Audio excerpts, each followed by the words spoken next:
એ બે પેકેટ 28,800 બોમ્બે એક ભાઈ વેચે છે તો મફત આપી અને કેન્સર પેરાલિસિસ કિડની ફેલ તમે કહો એટલે શરૂ કરો.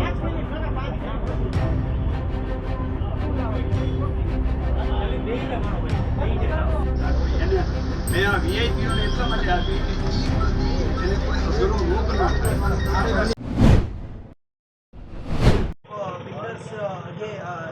રાજકોટના બિલ્ડર છો, કઈ જગ્યાએ તમારું બાંધકામ ચાલી રહ્યું હતું અને આખી હકીકત શું છે? હવે એમાં હું છે ને એકચ્યુઅલી બિલ્ડર નથી.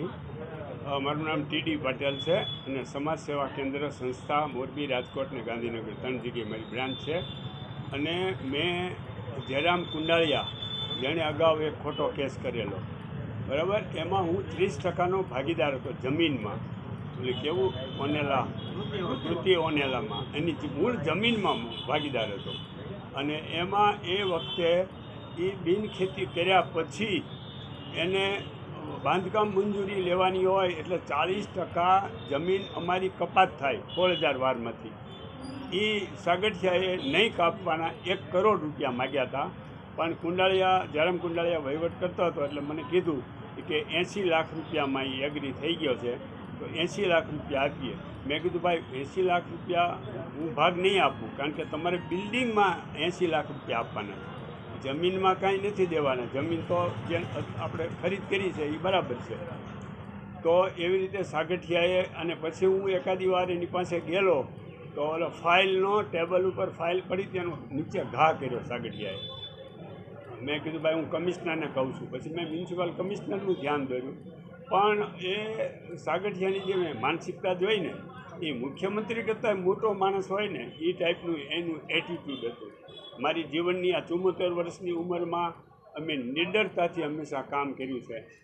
અને એમ છતાંય મેં આવો થર્ડ ક્લાસ અને ભંગાર માણસ મેં મારી જિંદગીમાં મિનિસ્ટરીમાં હું 35 વર્ષથી ગાંધીનગરે રહું છું. મારું ઘર ને ઓફિસના ગાંધીનગર છે. 12 જેટલા મુખ્યમંત્રીઓએ કોઈ પણ નિયમ સુધારવા અંગે ચર્ચા કરી છે, બરાબર. એટલે સાગઠિયાને તો છે ને રાજકીય ઓથ હોય તો જ એને આટલા વર્ષો સુધી આટલું બધું કરોડો રૂપિયાનું, આ લોકો એમ કહે કે 10.5 કરપ્શન 10.5 કરોડ. અરે ભાઈ એની પાસે 500,000 કરોડ રૂપિયાથી ઓછા ન હોય એટલું બધું એને કરપ્શન કરેલું છે. હવે તમે કેટલા રૂપિયા આપ્યા હતા? અમે તો મેં પોતે નથી આપ્યા, પણ જયરામ કુંડાળિયાએ એને એવું કીધું મને કે આપણે ભાગમાં તમારે દેવાના જ ભાગ 80 લાખ રૂપિયા આપણે એને પેમેન્ટ કર્યું, કારણ કે વહીવટ એ કરતો હતો જયરામ કુંડાળિયા. હા, એ જે જીબીમાં પહેલાં સુપ્રિન્ટેન્ડિંગ એન્જિનિયર હતા. અને ઓલું દવા પીવાનું જેને નાટક કરેલું એ જ માણસ.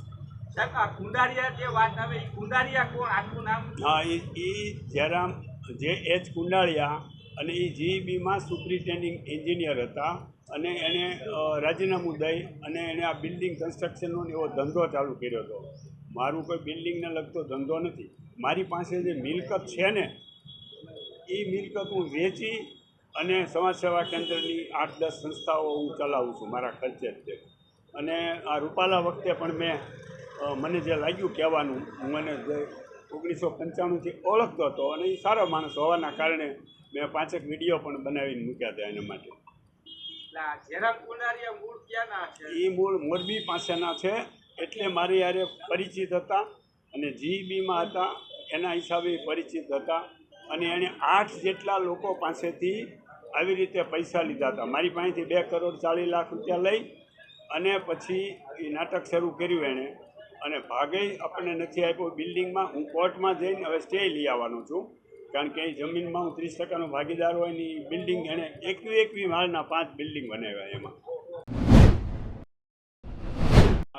એ સાગઠિયાની આરે, કારણ કે મુખ્ય વહીવટદાર આ હતો ને કુંડાળિયા, જયરામ કુંડાળિયા કૃતિ ઓનેલામાં. એટલા માટે એની આરે કે હું જઈને ડીલિંગ કરી આવું. મેં ના પાડી. મેં કીધું ભાઈ આટલા બધા રૂપિયા ન દેવાય.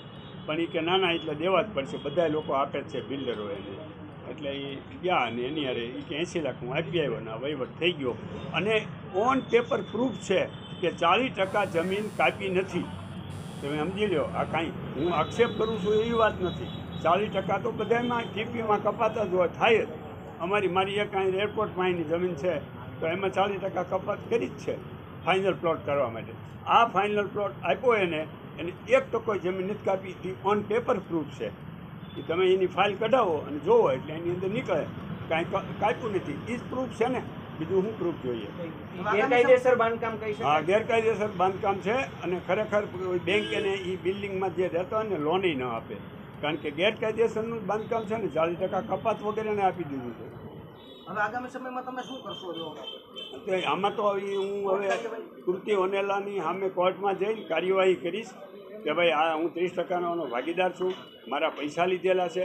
અરે એ જયરામ કુંડાળિયાએ અહીંયા સામેના બિલ્ડિંગમાં એક વિધવા ભાઈ 85 વર્ષના છે, એનો પતિએ નથી, દીકરાએ નથી એને પહેલે.